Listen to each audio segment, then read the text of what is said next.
This is my D3. The last film that I shot, the Green Zone, it was such low light that without this camera I very much doubt that I would have got much at all. This is my 85 1.4, which has been my favourite lens for over 15 years. It's fantastic for portraiture and it's great on either DX or an FX frame. Let's go inside my HPRCs. These are fantastic card cases, by the way. 25% lighter and 25% stronger than anything else on the market. Now here I have my 24 to 70. This is one of the first lenses with the new nano crystal coating. Next to her I have my 14 to 24. Look at that piece of glass. Particularly good in landscapes and architecture. The VR is really quite an amazing piece of technology. I mean, you can handhold your camera at 4 shutter speeds slower than what you normally would. And this is my D300. And I do love the D300 because I'm a big fan of the DX format. Having the extra reach is a bit of a godsend for me. And this is my HPRC card cases, or media cases. And over here, it's my little honey, the D90. I love this baby. 12 months ago I only dreamed of having the quality that I have in my D3s. Now with the D90, anyone in a mid-level DSLR can have the same advantages as what I have. The low light capability on this camera is really nothing short of absolutely amazing. Now this is my blimp bag and my fast lens kit. I have my 135 f2, fantastic piece of glass. I prefer it with the FX. With the DX it's just as nice, gives me that extra reach that I need for the action stuff in the studio. My 105 f2, very very sharp, beautiful portraiture lens, especially with the FX. And here I have my new 50mm 1.4G lens, nano crystal. And here I carry around a couple of SB900s, 2 of them to be exact, because you never know when you want to pull it out and do some creative lighting. I use a Bowen's flash kit for my film posters, but I use the SB900s to fill in some light in the background. I've got all my manuals, a little bit of light reading.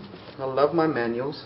Always carry some tape, always carry some lens tissues. Got to have baby wipes. They're great for cleaning camera bodies and lens barrels.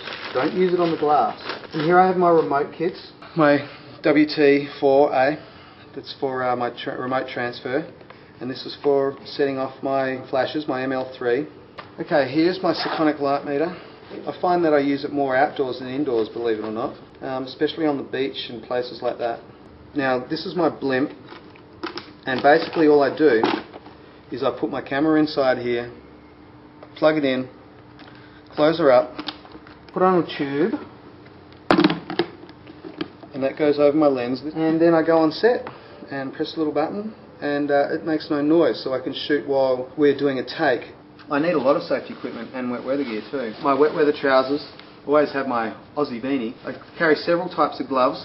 This is my baby sling, which I actually use to put my cameras in. You just want to take the weight off your back, and I sling this around my neck and I put my little bambino in there.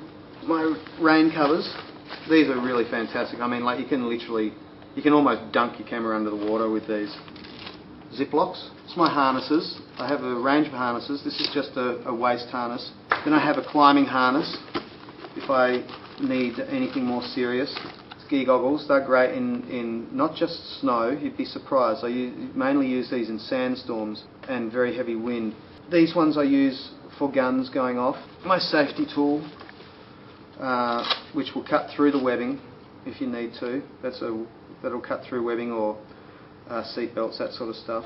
Webbings and tie downs. This little bag is ear protection. I have all the different types. And I have 2 types of knee pads. A hard knee pad for when you've got to plonk down really quickly on rocks. And here's some soft 661s, which are the stuntman's standard, so to speak. This is actually the most expensive lens that I have in my kit, called the Nikkor 400 2.8. Look at that for a piece of glass. And this is a VR2 actually. You can handhold VR lens at 4 shutter speeds less than what you would normally be able to, as I need fast shutter speeds to pull up the action on my action films that I work on. My life's pretty complete as a photographer these days. I'm a very lucky guy. So, there you go. That about sums it up. You've seen inside Pro Photographer's kit. Oh, that'll be my phone. I've got to go. See you guys.